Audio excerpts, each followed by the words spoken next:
Olá, turma, tudo bem? E aí, como é que vocês estão? Galerinha, olha só, próxima semana a gente vai ter as nossas avaliações bimestrais. E aí eu vou retomar alguns conceitos aqui de algumas aulas que iniciamos e aí devido a alguns projetos deu uma parada, tá?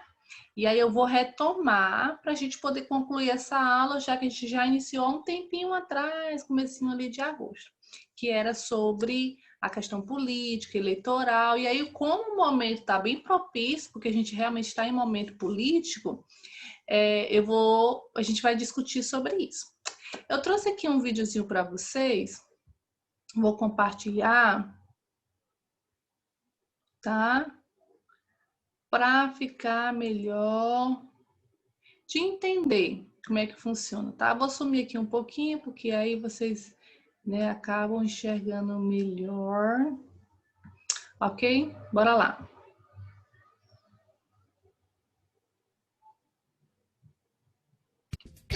Cidadania. Essa é uma palavra que a gente ouve e lê a toda hora. É sempre lembrada nos discursos políticos, nos movimentos sociais e nas questões que envolvem os direitos das pessoas. A cidadania é constituída por um conjunto de direitos e deveres que permite aos indivíduos participar da vida política e do governo de seu povo. Esse conceito nasceu há alguns milhares de anos, na Grécia Antiga, de Platão e Aristóteles. Era o tempo das polis, e uma das principais foi Atenas. Ali se organizou pela primeira vez um sistema participativo de governo, onde os cidadãos tinham o direito de tomar as principais decisões dos rumos da sociedade. Mas nem todas as pessoas eram consideradas cidadãs, apenas os homens adultos, filhos de pais atenienses. As mulheres, os escravos e os estrangeiros não tinham acesso à cidadania.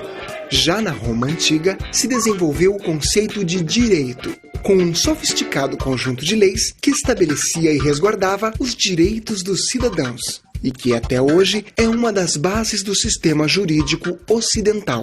Mas quem realmente tinha pleno acesso a esses direitos eram os chamados patrícios. Ficavam de fora mulheres, escravos e plebeus. Ao longo da história romana, os plebeus foram conquistando direitos, o que ampliou o acesso à cidadania no Império Romano. Foi durante a Revolução Francesa que a discussão da cidadania retornou com força. Os aristocratas, que comandavam a França desde a Idade Média, perderam o poder e as cabeças. E aí se consolidava a divisão do Estado em 3 poderes: executivo, legislativo e judiciário. Mas, novamente, os direitos civis não eram os mesmos para todos. As mulheres, por exemplo, continuavam sem cidadania plena. Ao longo da história, o conceito de cidadania tem evoluído constantemente.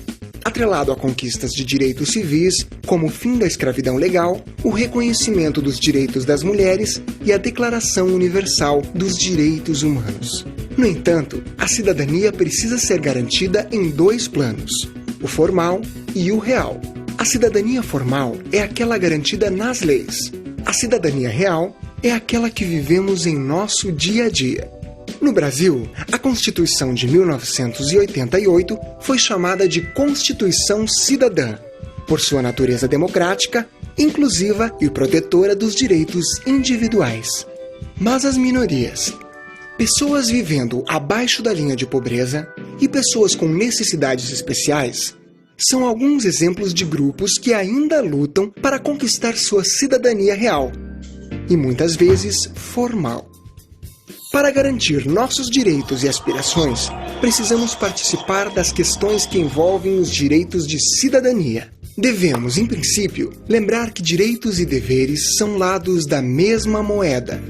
O voto é importante, mas não é a única possibilidade de participação cidadã. Seguir as leis, respeitar os direitos de outras pessoas, educar e proteger nossos semelhantes e defender a natureza, entre outros, são deveres essenciais para o pleno exercício da cidadania.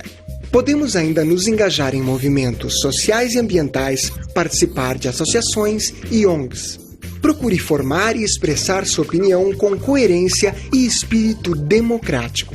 Busque seus direitos e exerça sua cidadania.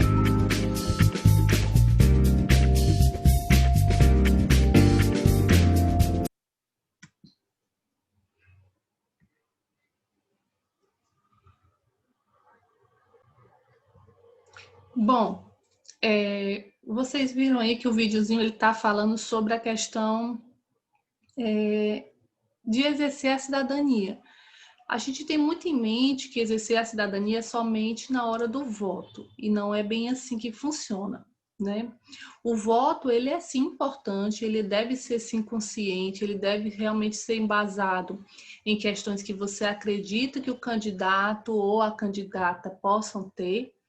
Isso é realmente relevante, isso que deve ser levado em consideração na hora do voto, né? Você votar de forma consciente, mas não é simplesmente votar, chegou o dia da eleição, votei, terminou a eleição, pronto, acabou o meu exercício de cidadania. Não é bem assim que funciona. Na verdade, muito da política mundial quer realmente que você pense dessa forma, que você se sinta cidadão na hora do voto e simplesmente depois disso a sensação e o seu direito de cidadão passe. E aí o que acontece? A cidadania ela é muito mais além, né? É você realmente contribuir de uma forma social dentro da sociedade. Ou seja, ele falou ali um trabalho voluntário, se ligar a associações, fazer um trabalho realmente que te mostre engajado em uma sociedade para que ela possa melhorar, né?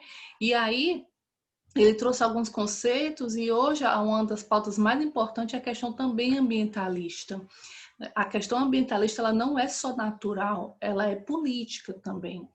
A gente vive em um momento em que o meio ambiente realmente está se desvaindo, está acabando. E aí, se realmente não restar nada?